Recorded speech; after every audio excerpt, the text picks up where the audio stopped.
of rape, let me tell you what rape is. Now, traditionally we understood rape to be sexual intercourse with a woman without the woman's consent. Well, this is the common and broad definition of rape. Who is able to consent? According to law, a woman below 18 years is not capable of giving any consent. She is not legally mature. So, even a consensual sexual activity, that means in which the woman participates, will be rape if the woman is below 18. She is one day less than 18 means it is a rape. She is 18, it is not rape. You see, I am telling you this to tell you what kind of tightrope walking we have to do in courts. So sometimes the proof of age is a matter of great concern. Is she 18? Is she not 18? Even if she stands before me and says, I did consent, it was my decision, and it happened today. Every day we have matters in court where the police brings the couple who had run away, the father of the girl reporting kidnapping and rape.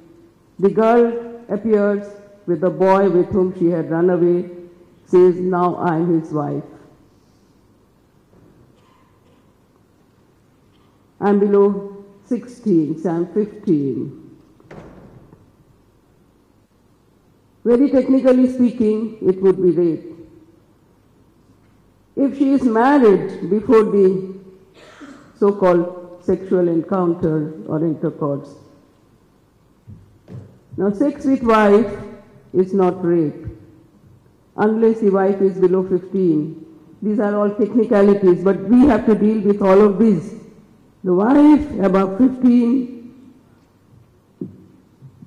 even if the husband has sexual intercourse with the wife without her consent, it will not come in the category of rape.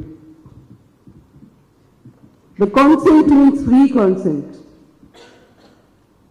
Free consent means if the consent is taken by force, consent is taken on gunpoint, consent is taken by fraud, then it is not consent. So if the consent is taken by any of these means, the sexual intercourse will remain rape. And sometimes we have these issues, whether there was consent, whether the consent was taken by fraud, whether the consent was taken by coercion. A good number of cases are boyfriend rapes, date rapes as they are called in the West. And we have several cases decided by the Supreme Court on these issues. Both were in love, they had decided to marry. Or the boy had said, I will marry you. And then there is a sexual intercourse. The matter comes to the court or before the police, as it may be. When the girl says, my consent was taken by fraud. What was the fraud? I wouldn't have entered into sex with him unless he had promised to marry me. The promise has turned out to be false because now he is going to marry another woman. Now there is another tightrope walking that the court is required to do. Was it fraud? Or has the relationship soured after a brief honeymoon? What is it? What happened on that day or on that moment? Was it free consent or was it a consent obtained by fraud? So it all hangs like this on a thin rope. If the court holds it was fraud, he is gone for 7 years. If the court holds no, it was the girl who wanted, she was an equal partner. It's subsequently that something has gone wrong between them, that the boy is not willing to marry her. Then it is not rape.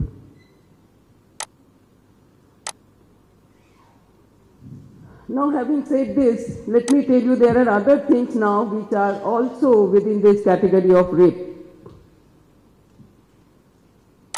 If the girl's vagina or her private part is invaded by something other than the man's body or the man's sexual organ, it can still be rape.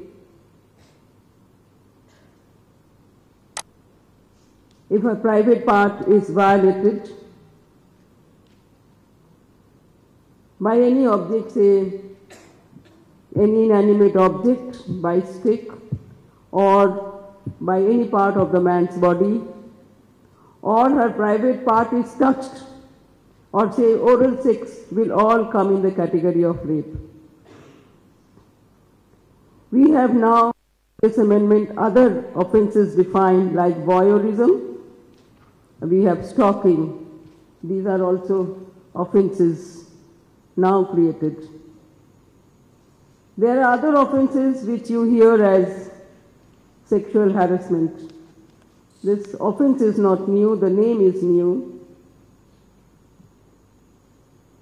Those offences were under some category here or there in the Indian Penal Code, but now we have given a new name. This is sexual harassment.